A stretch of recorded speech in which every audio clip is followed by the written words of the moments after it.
Et bonjour le vlog, comment vous allez? On se retrouve, on est dimanche 14 juin. Vous vous souvenez comment la semaine dernière je vous avais dit ce dimanche on va faire le gros reset qu'on n'a pas fait la semaine dernière parce que j'ai appelé tout l'après-midi et que du coup je suis restée au téléphone toute l'après-midi. Et ben il se peut que cette journée vient d'être totalement chamboulée hier soir quand j'ai été chez mes parents pour apporter le cadeau d'anniversaire de mon frère. Et que du coup là je suis en train de marcher pour aller rejoindre ma mère acheter kebab et tacos, que je passe le midi avec eux. Ah, moi je vais kebab et tacos, que mon frère a dit qu'il avait envie de ma bouffe. J'ai fait, oh ouais, c'est trop bien avec le bouffe. Voilà. Et du coup, il y a moyen que l'après-midi, je le passe avec maman, aller à la campagne, peut-être faire une petite marche, je sais pas trop, on va voir. Si on fait soit une petite marche, soit justement profiter à la campagne. Mais du coup, voilà. Voilà pour le programme de la journée. Peut-être on sera rentré tôt. Peut-être pas. Si on est rentré tôt, évidemment, on essaiera d'avancer un peu le reset qui a totalement fait la semaine dernière et qui se prépare à être un deuxième fail cette semaine. Mais en vrai, j'aime tellement passer du temps au téléphone et comme je vous disais la semaine dernière, j'avais tellement pas capté qu'Instagram. Oui, je disais, j'aime tellement passer du temps au téléphone avec les copains et j'aime tellement ma famille, mes amis et passer du temps avec eux qu'en vrai, si le reset je le fais pas parce que je passe trop de temps au téléphone avec eux, il y a genre vraiment zéro souci parce que c'est des moments qui me remplissent émotionnellement au niveau de mon cœur, etc. Donc c'est pas grave, tu vois. Donc comme c'est des moments qui me remplissent, en vrai de vrai, bah c'est pas grave si ça chamboule mon emploi du temps de base parce que c'est pas comme si genre juste je doom scroll indéfiniment sur mon téléphone toute la journée. Genre non, là c'est passer du temps avec les copains. Et là les copains s'ils rappellent sur Instagram, je sais que j'aurai pas la caméra mais que je peux le mettre sur l'ordinateur et donc vous filmer du reset en même temps. Donc en vrai de vrai, ils ok, tu vois. Ils ok. Pour les prochains après-midi, pour les prochains dimanches au téléphone avec les copains, ça ira, tu vois. Mais les moments passés avec la maman et la famille, ça passe avant les copains. Donc voilà, sur ce, je vais aller au tacos. Ok, pas tacos, rejoindre maman, finir le chemin tranquille au pied l'eau. Et puis je vous reprends du coup dans la journée pour vous montrer un peu qu'est-ce qui va être fait, qu'est-ce qui ne sera pas fait, etc. etc. Voilà, à plus tard.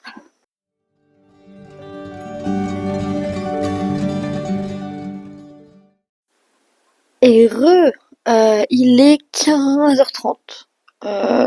Je suis rentrée à 14h10, mais je t'ai pas repris tout de suite parce que j'ai eu un petit appel avec mon Jojo, parce qu'on avait dit qu'on devait s'appeler. Donc voilà, on a un petit appel avec mon Jojo avant de repartir chacun de nos côtés avec à nos occupations. Appel pendant lequel j'ai voulu payer des soins hospitaliers qui sont en attente depuis mercredi. Spoiler alert, mon antivirus a bloqué l'accès au site pour payer les soins parce que soi-disant il y avait un malware dessus. Et j'étais là, pardon, le site est fiable. Du coup j'ai dès l'antivirus. Frérot t'as merdé, il m'a dit, faut que tu réessayes le site dans 24 heures. Heureusement que demain soir j'ai de la paperasse et des rendez-vous à prendre parce que sinon ça aurait été compliqué pour payer mes trucs sinon. Bref, je viens de raccrocher, il est 15h30. Je te mets ici la liste du reset qui est prévu pour aujourd'hui. L'objectif que j'aimerais atteindre, c'est la partie bureau, le meuble bureau dans bureau. Voilà. Si j'atteins ça, je considère que la journée est réussie. Si je l'atteins pas, en vrai, en 4h30, c'est pas sûr que j'arrive à l'atteindre. Mais vas-y, on fait ce qu'on peut avec les moyens du bord, on va voir ce qu'on peut gérer, et voilà. Qu'est-ce que je voulais dire d'autre? Si... Alors, vous allez me prendre pour une tarée. Et non, je ne suis pas en phase ovulatoire. Quand je suis sortie mercredi, j'avais encore mes règles. Donc ça n'a rien à voir avec ça. Mais on a été à Lyon mercredi pour fêter l'anniversaire d'Audrey et en même temps fêter l'anniversaire de Marilyn qui était quelques jours avant. Et je suis désolée, mais au premier bar où on s'est posé, les filles, il y avait deux, trois mecs là. Qu'est-ce qu'ils étaient beaux! Mais qu'est-ce qu'ils étaient beaux! Mon Dieu! Oh là là! Franchement, alors pas tous, hein, parce qu'il y a certains Lyonnais, ils sont éclatés au sol comme les trois quarts des Stéphanois que je côtoie au quotidien. Il n'y a pas à mentir non plus. Mais là, il y en avait un petit, là, à la table à côté. Qu'est-ce qu'il était beau! Et deux, trois autres qui sont passés, soit quand on était au resto, soit qui sont passés, qui vivaient leur vie simplement. Donc nous, on était au bar un mercredi après-midi, eux, ils vivaient leur vie. Ils passaient à pied ou en vélo ou en trotte. Mais il y a des bombes un peu, franchement. Eh, autant le non-civisme de certaines personnes à Lyon, c'est chiant, mais autant les petits mecs bobos, là, franchement, je dirais pas non. Bref, sur ce, on va attaquer le reset.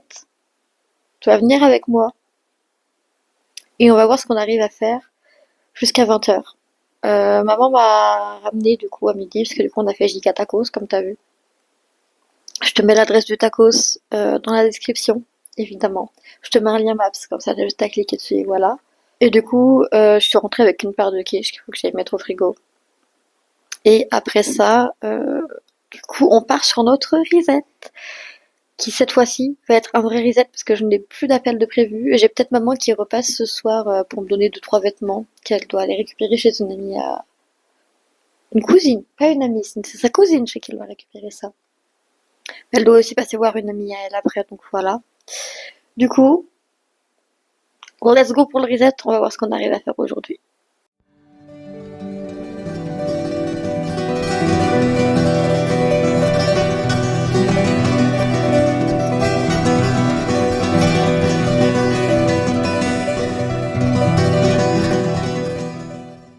Je vous reprends, il est 23h15 pour les débriefs de cette fin de journée. Comme tu l'as vu, non, il n'y a pas eu de reset parce que tout simplement, quand on est arrivé vers 4h20, 4h30, j'ai eu un énorme coup de barre. Un coup de barre lié au fait que hier j'ai fait une alerte au malaise de tension à 16h30 que j'ai pas pu gérer avant 16h40, que je me suis posée pendant 20 minutes le temps de ma pause et après j'ai dû repartir au taf parce que pas moyen de gérer autrement. À 19h j'ai refait une hypo hier. Enfin aujourd'hui, hier. Hein. Mais du coup aujourd'hui à partir de 16h30, mon corps et que cette fatigue, en fait je me suis levée. Enfin, j'étais en train j'ai fait la poubelle, tu vois, juste avant, comme on a vu. J'ai été au salon pour prendre l'ordinateur. Dire que je prends l'ordinateur, je le mets sur le micro normalement pour avoir mon fonctionnaire à côté de moi et je fais ma vaisselle. Comme j'ai fait la semaine dernière. Le temps d'allumer l'ordinateur, je me suis endormie dessus.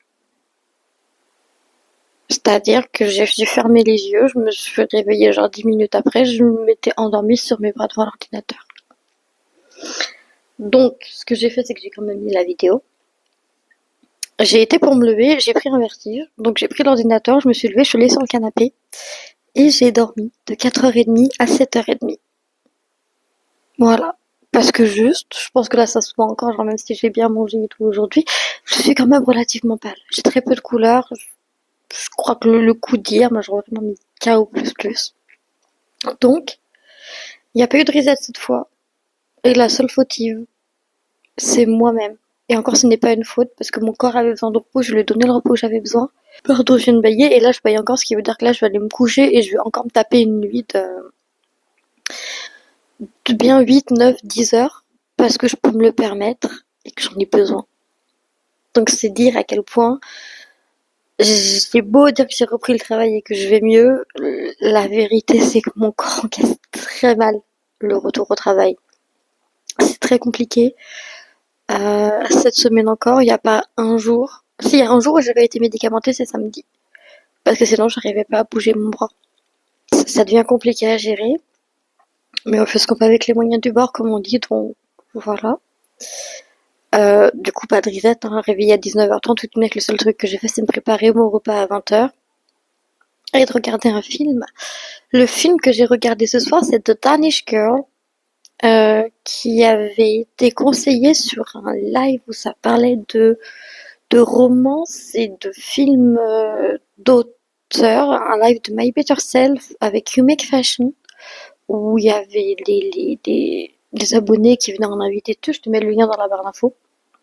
Puisque le live était... Bon, c'est pas le live le plus intéressant du monde, mais cette partie-là était intéressante. Du coup, j'ai pris plein de recofilms, mais du coup, comme j'étais dans les E, que ce livre-là, j'avais pas vu le D. Donc, je l'avais mis dans les D en Danish Girl. Donc, du coup, je l'ai regardé ce soir. Et ce film, il faut savoir que ce film, c'est dit à la fin du film, sans spoil ni rien, mais que ça a été inspiré par un livre publié en 1933 qui s'appelle Man to Woman et qui est un livre qui est encore aujourd'hui une base solide pour les mouvements transgenres et transidentitaires. Ayant une personne de mon entourage, ayant eu et ayant encore des problèmes de transidentité, et étant passé par une transition, etc., c'est un sujet qui, en plus d'être intéressant objectivement parlant, m'a vraiment touché de plus près. Et le premier truc que je me suis dit en finissant ce film, qui va être un truc qui est horrible à dire, hein, mais c'est que j'ai l'impression de ne pas en avoir fait assez, et que j'aurais vraiment aimé être la Gerta de Sally. Et ça, il y a vraiment que les gens qui ont vu le film qui pourront comprendre. Et là, je suis en train de vous dire ça, je suis à deux doigts de chialer, d'accord. C'est comme... Faut que je contrôle, désolée.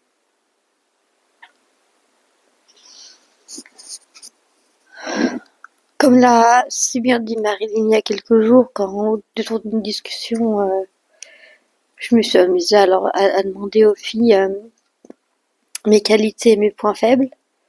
Bah, en fait, dans ces moments-là, je me rends compte qu'elle a raison et que mon altruisme devient un défaut parce que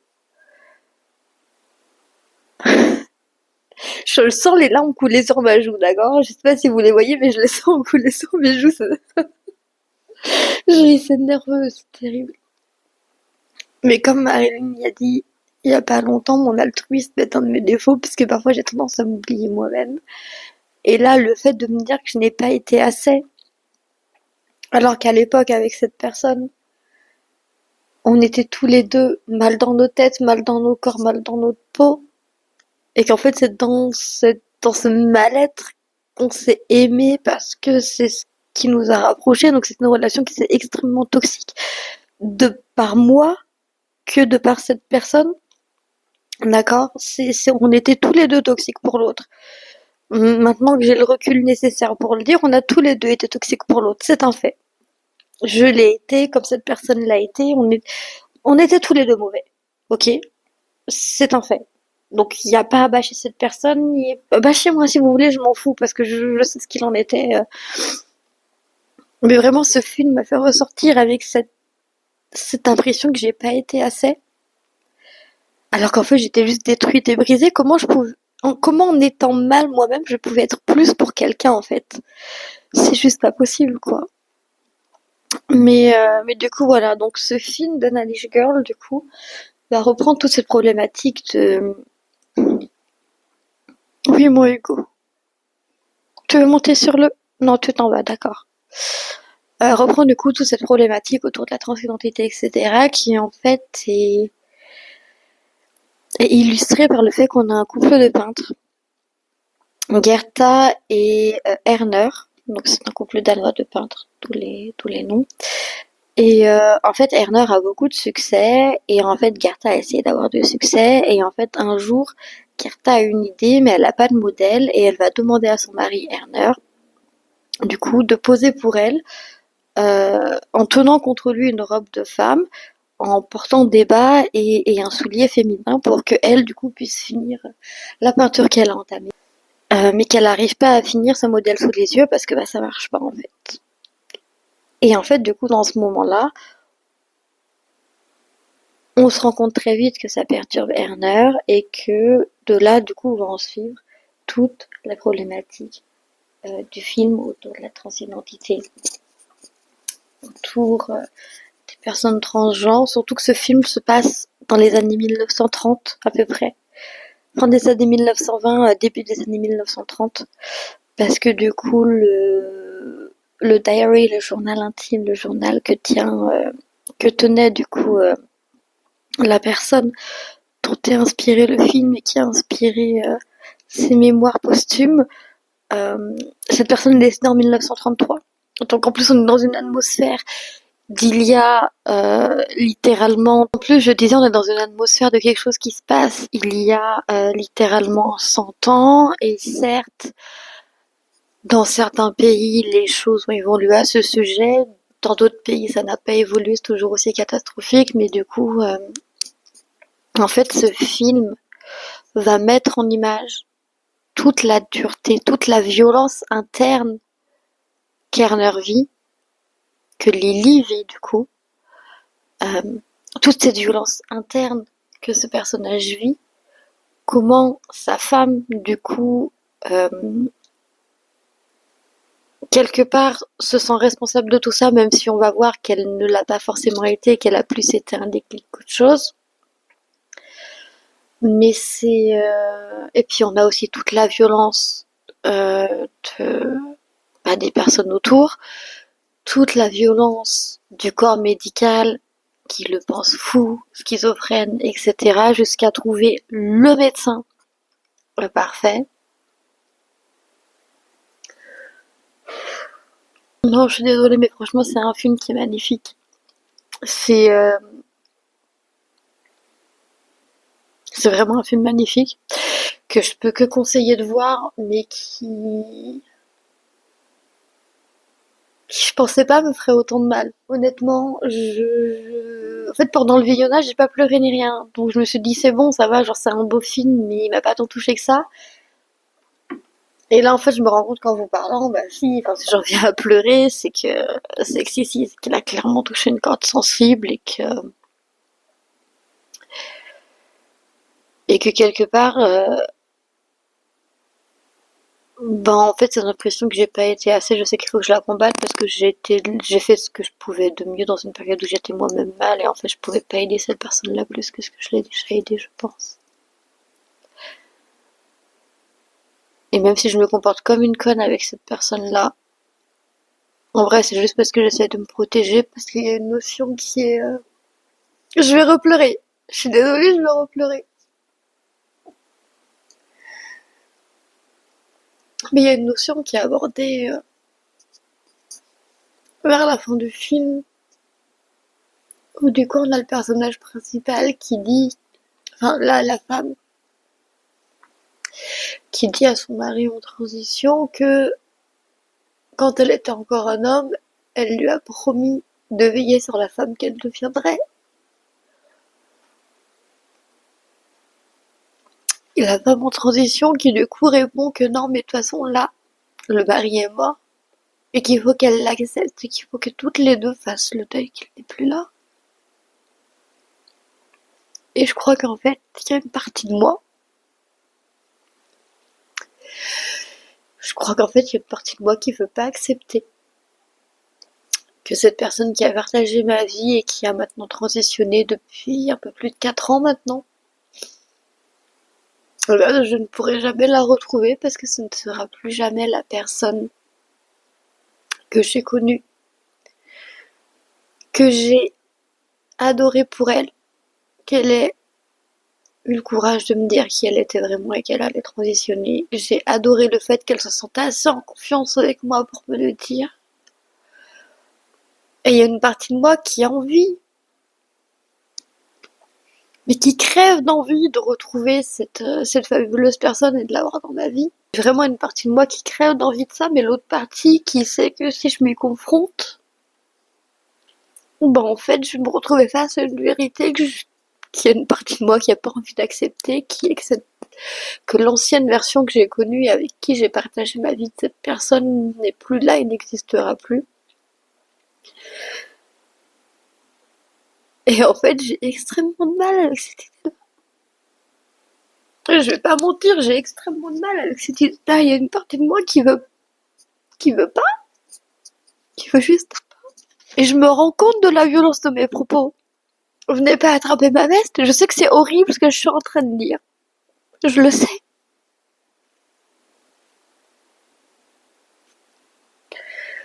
Je sais que c'est hyper violent parce que cette personne, j'ai réussi à lui apporter quand même, même si j'étais dans un état lamentable à l'époque où on s'est connus, j'ai réussi à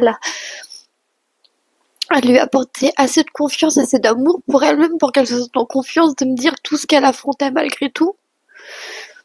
Et j'ai pas forcément été le soutien nécessaire qu'elle aurait peut-être aimé que je sois parce que juste j'en suis pas capable, parce qu'une partie de moi ne veut pas laisser l'ancienne personne qu'elle a été partir et c'est dégueulasse.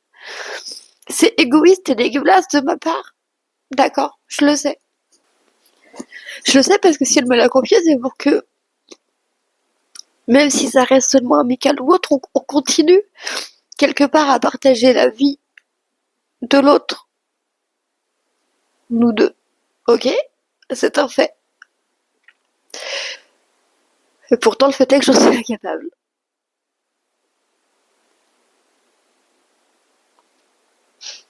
Le fait est que j'en suis incapable parce que j'arrive pas à faire le deuil de la personne passée qui ne reviendra pas. Et la personne qu'elle est maintenant ne mérite pas ça. On est bien d'accord là-dessus. La personne qu'elle est maintenant ne mérite pas ça.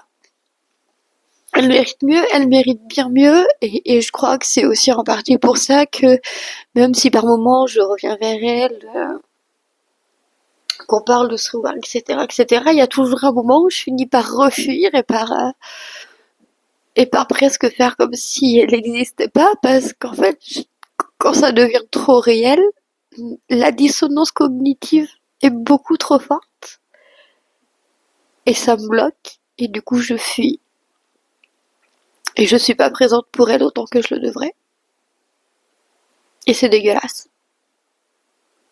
Parce qu'elle mérite mieux qu'une amie qui se comporte comme ça. Mais j'ai pas la force de changer ça. Pas tout de suite. Pas avec tout ce que je traverse.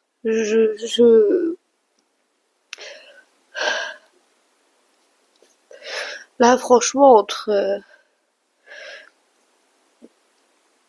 les rendez-vous psychiatres, les rendez-vous gynéco, les rendez-vous pour le bilan de compétences, les rendez-vous médecins traitants pour essayer de faire en sorte que le corps tienne et que j'arrête de m'effondrer et de faire des malaises et de me médicamenter pour aller au boulot, j'ai envie de faire plus. J'aimerais pouvoir faire plus. Mais à un moment, faut être réaliste. Je tombe en lambeaux. Je suis à peine capable de prendre soin de moi-même. C'est pas maintenant que je vais pouvoir bosser sur ça. Donc si par hasard tu tombes sur cette vidéo, parce que pourquoi pas, je sais que je crois que passé un temps, elle est abonnée, je sais pas si c'est toujours le cas, si c'est quoi que ce soit, mais je l'ai pas fait pour te faire de mal. Si tu tombes là-dessus, tout ce que je fais, je le fais pas pour te faire de mal, les allers-retours, etc. C'est juste que j'ai beau l'avoir aimée du plus profond de mon cœur, il y a une partie de moi qui arrive pas à accepter que cette nouvelle personne qu'elle est et dans laquelle, et cette nouvelle vie qu'elle a dans laquelle elle s'épanouit plus que jamais, dans laquelle elle a l'impression d'être elle-même, et, et pour laquelle je suis heureuse qu'elle ait réussi à faire ce parcours et qu'elle arrive enfin à être elle-même, mais une partie de moi n'arrive pas à accepter que la personne que j'ai connue n'existe plus et n'existera plus en fait.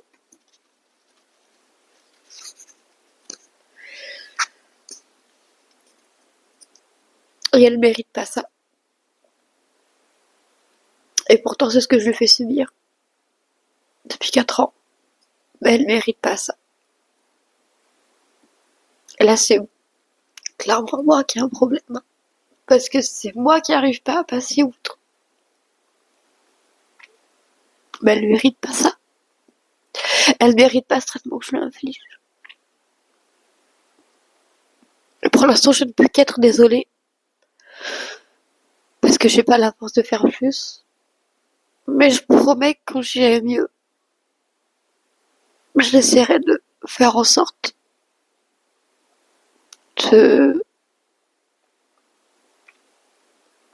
de prendre le temps de faire ce travail de deuil et d'essayer d'en faire durablement une meilleure amie qu'est-ce que là je suis actuellement, parce que là, clairement, au niveau amical, on va pas se mentir, je suis une belle merde. Là, pour le coup, avec elle, là, je suis une belle merde, on va pas se mentir, c'est voilà, quoi. À un moment, faut être réaliste et poser les termes, et là, je pense que les termes, ils sont bien posés. Là, techniquement, elle a fait ce qu'elle avait à faire. Maintenant, c'est à moi de faire le travail de mon côté pour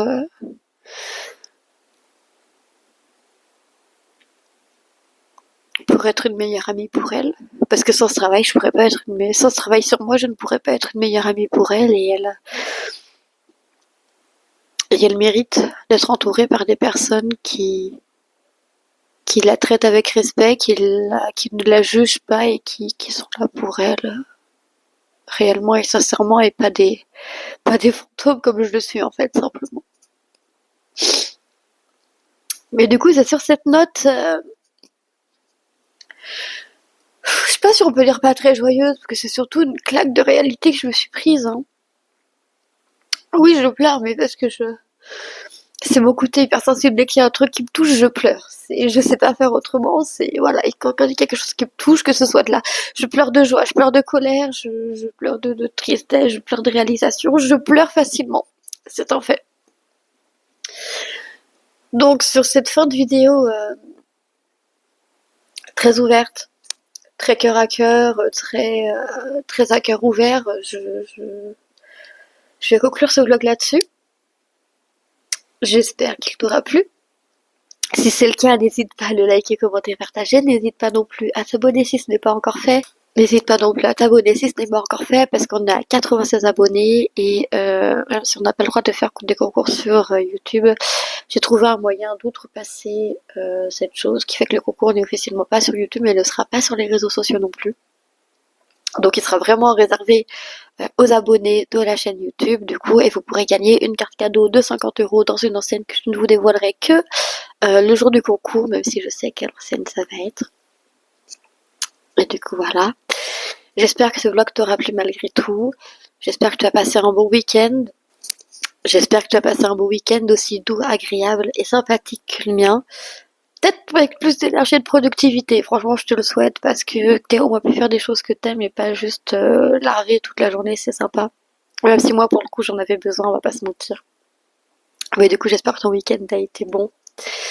Et sur ce, je te dis à bientôt dans une nouvelle vidéo, un nouveau vlog. Des bisous, bye bye.